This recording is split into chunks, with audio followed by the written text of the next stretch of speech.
साथियों, 3-4 साल के व्यापक विचार विमर्श के बाद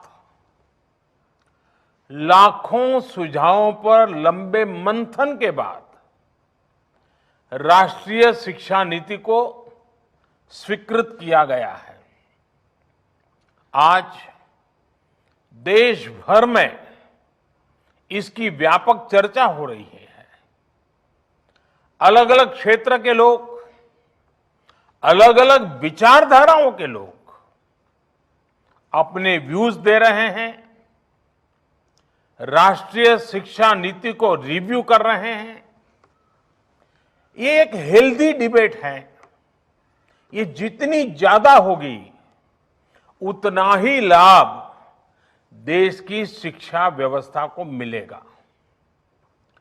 ये भी खुशी की बात है कि राष्ट्रीय शिक्षा नीति आने के बाद देश के किसी भी क्षेत्र से, किसी भी वर्ग से ये बात नहीं उठी कि इसमें किसी तरह का बायस है या किसी एक तरफा कोई झुकाव है।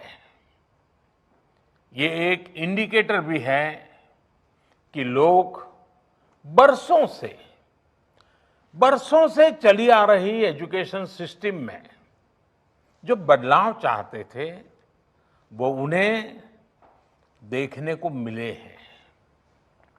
वैसे कुछ लोगों के मन में ये सवाल आना बहुत स्वाभाविक है कि इतना बड़ा रिफॉर्म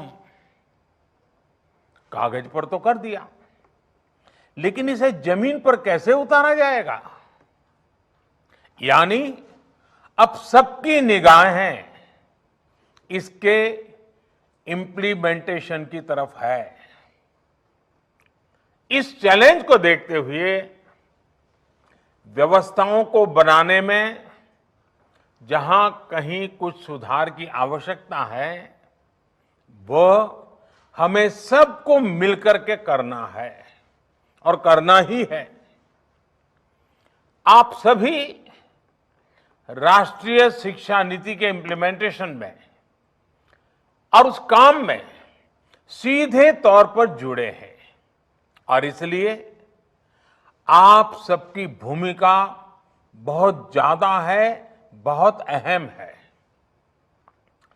जहां तक पॉलिटिकल विल की बात है, मैं पूरी तरह कमिटेड हूं, मैं पूरी तरह आपके साथ हूं।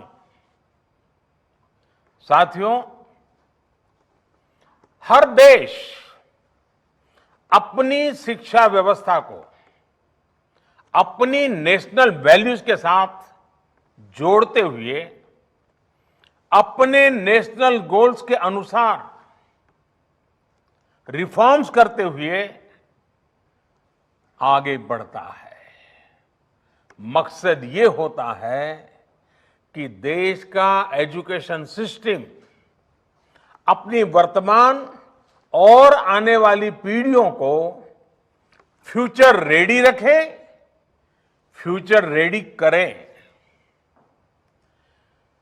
भारत की नेशनल एजुकेशन पॉलिसी, राष्ट्रीय शिक्षा नीति का आधार भी यही सोच है।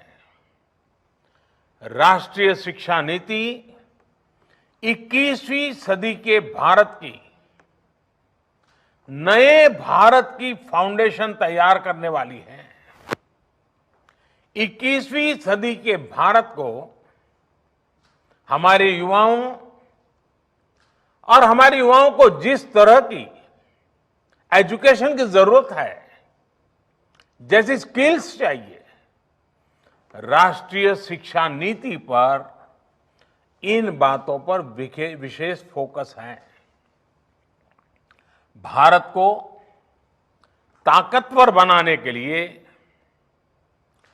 विकास की नई ऊंचाई पर पहुंचाने के लिए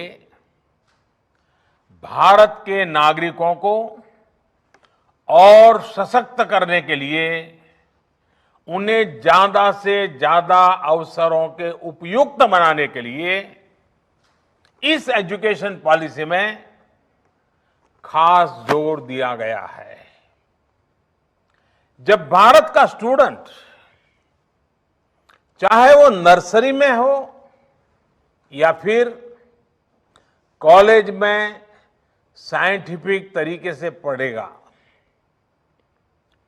तेजी से बदलते हुए समय और तेजी से बदलती जरूरतों के हिसाब से पढ़ेगा, तो वो नेशन बिल्डिंग में कंस्ट्रक्टिव भूमिका निभा पाएगा। साथियों, बीते अनेक वर्षों से हमारे एजुकेशन सिस्टम में बड़े बदलाव नहीं हुए थे। परिणाम ये हुआ कि हमारे समाज में क्यूरोसिटी और इमेजिनेशन की वैल्यूज को प्रमोट करने के बजाय भेड़ चाल को ही प्रोत्साहन मिलने लगा था। कभी डॉक्टर बनने के लिए होड़ लगी, कभी इंजीनियर बनाने की होड़ लगी, कभी वकील बनाने की होड़ लगी। इंटरेस्ट, एबिलिटी और डिमांड की मैपिंग किए बिना होड़ लगाने की प्रवृत्ति से एजुकेशन को बाहर निकालना जरूरी था।